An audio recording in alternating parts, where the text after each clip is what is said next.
Okay, morning everyone. Welcome to this event ruled by banks, the City of London, in policy making, the UK and beyond.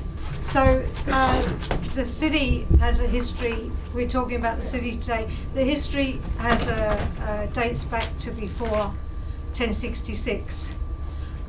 So it's a history, a lot of different facets. The history of the City of London, its pageantry, and it's also a local authority. It's also the guardian of Epping Forest and Hampstead Heath. Today we're focused on the city though as the umbrella organisation for transnational financial services that are established here in London.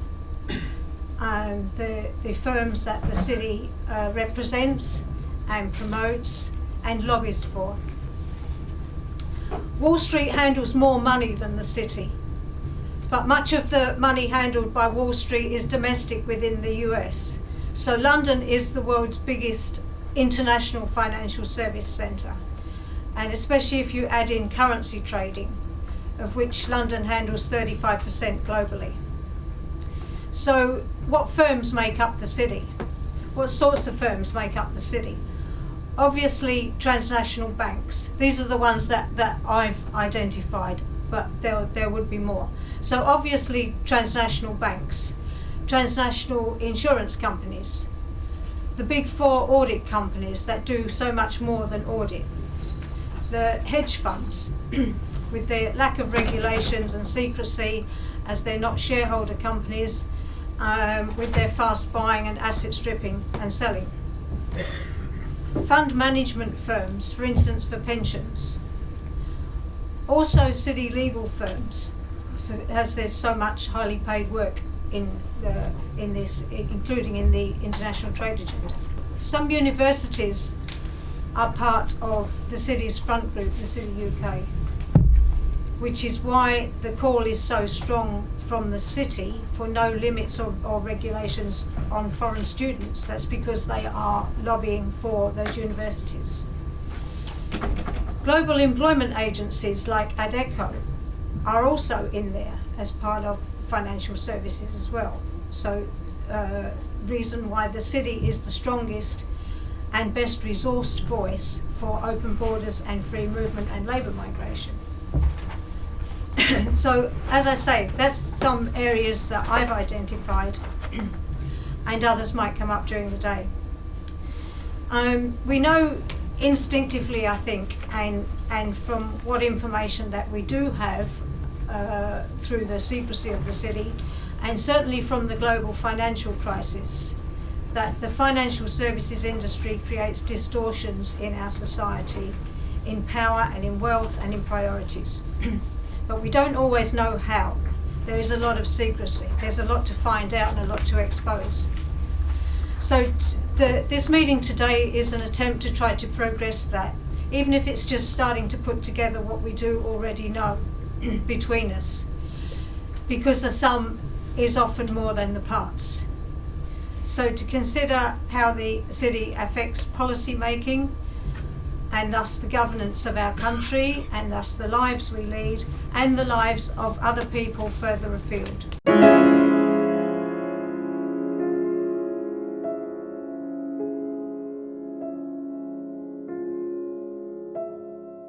First thing to do is to introduce Kai, who's been involved with StopTTIP from its inception, and he's going to give us some background. So over to you, Kai. The City of London goes back beyond any record or memory or tradition. It was certainly there in 1066. It claims to be the oldest continual municipal democracy in the world, and that its constitution predates parliamentary and, quote, is rooted in the ancient rights and privileges enjoyed by citizens before the Norman conquest in 1066. The city did okay out of the Norman conquest. It kept its freehold property, its ancient liberties, and its own self-organised militia. The city today has its own police force. And when William had the Domesday Book drawn up, listing assets and revenues in order to determine tax, the city was excluded from it. In 1381, it was the Lord Mayor Walworth who killed the leader of the peasants' revolt, Wat Tyler. The city's antiquity somehow puts it outside the legislative remit, and that's what it has so far got away with. Its special privileges stem ultimately from the power of financial capital. Britain's rulers have needed the city's money and given the city what it wants in exchange, the right to run its own affairs. From medieval to Stuart times, the city was the major source of financial loans to monarchs for funds to support their policies at home and abroad. Britain's political system sort of derives from the City of London Corporation, with House of Lords based on the city's Courts of Aldermen and the House of Commons on the Courts of Common Council. The Prime Minister's office is modelled on the office of the Lord Mayor. The city is a state within a state, warranting some comparison with the Vatican. They certainly have money in common. The city can request that the Prime Minister or the Queen meets with it within a specified short time, and each year the Chancellor makes a speech at Guildhall justifying how he has served the interest of finance. Henry VIII's advisor, Cardinal Wolsey, did start to demand resources from the city, even taking the armour and plate off the livery companies. The city helped to get rid of him with accusations of infecting him with French pox by breathing on him. This apparently is the basis of the post of City Remembrancer. This is one area where the history and pomp and ceremony absolutely conjoin with the tremendous influence of the city in its legislative process. The Remembrancer is the only non-parliamentary person allowed in the Commons chamber and sits close to the Speaker. His job description is to maintain and enhance the city's status, to ensure that its established rights are safeguarded. His role is to have day-to-day contact with officials in government departments responsible for developing government policy and the drafting and promotion of legislation, and responsibility for relations with both houses of Parliament and their committees. He has a team of 9 lawyers watching and affecting the legislation that comes before the Parliament. His office also has an international role, dealing with the city's diplomatic corps and collaborating closely with the royal households on state banquets and dinners to honour visiting heads of state and governments, suggesting that the city is on a par with the monarchy. Importantly, the city has no charter, which would concede that there was a higher authority able to grant it a charter. So there is a permanent ambiguity about the relationship of the city, the monarch and the state. Many Acts of Parliament specifically exempt the city. An 1884 attempt to merge the city with Greater London led to a massive and lavishly funded PR exercise on the importance of the city in its unreformed state, and the idea was shelved. Earlier, when there was a huge population influx into London as a result of the 17th century land enclosures, the city refused to extend its boundaries, instead shipping the excess Protestant population to what is now Northern Ireland. After World War I, the Labour Party manifesto pledged to abolish the corporation, with the aim, according to MP John MacDonnell, to control the finances of the country in the long-term interests of its people.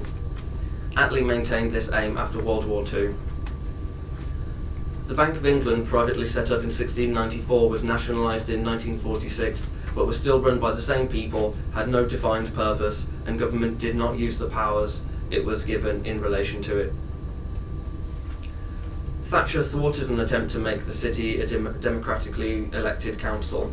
Her financialisation was perfectly in sync with what the city stood for. The city is divided into 24 wards, most of them with very little population. It is standard that candidates for these wards are unopposed. Blair dropped the Labour pledge to abolish the city and expanded the voting rights of corporations, already far outnumbering the votes of residents, thus ensuring no opposition politics. The city has 3 funds: the City Bridge Trust for charity work, the City Fund for Corporations Day and from the corporation's day-to-day running costs as a municipal authority, and City Cash. The corporation says this is a, quote, private fund built up over 8 centuries, earning income from property and investments. but does not reveal what the assets are, and this is not subject to freedom of information. The city appears to own a lot of very expensive real estate. City cash provides over £100 million to spend each year, funding monuments and ceremonials, but also think tanks and lobbying here and in overseas centres. City cash is supposedly vested in the mayor, the commonalty and the citizens of London, but that remains unexplained. The city has had a purpose as a counterbalance to monarchical power and as a custodian of common law in face of encroachment by the state, but what is it now? Its defence of freedom is very definitely defence of freedom of capital, even when this contradicts the freedom of the people. The government's 21-member team for its 2008 inquiry into the financial crisis all had financial services backgrounds, including 3 present or past Lord Mayors. Its report recommended no real changes. Add in the revolving door of regulators and politicians working for the city, and change is even less likely. The financial sector is especially hard to tax, and English libel law strongly favour the litigant. Now, this material has been freely borrowed from the Griffin chapter of Nick Shackson's book Treasure Islands, Tax Havens and the Men Who Stole the World, with the author's blessing. It's in the references list in the notes, and there is a paper by Barrister Daniel Jones on the city's voting system. I hope that was of interest.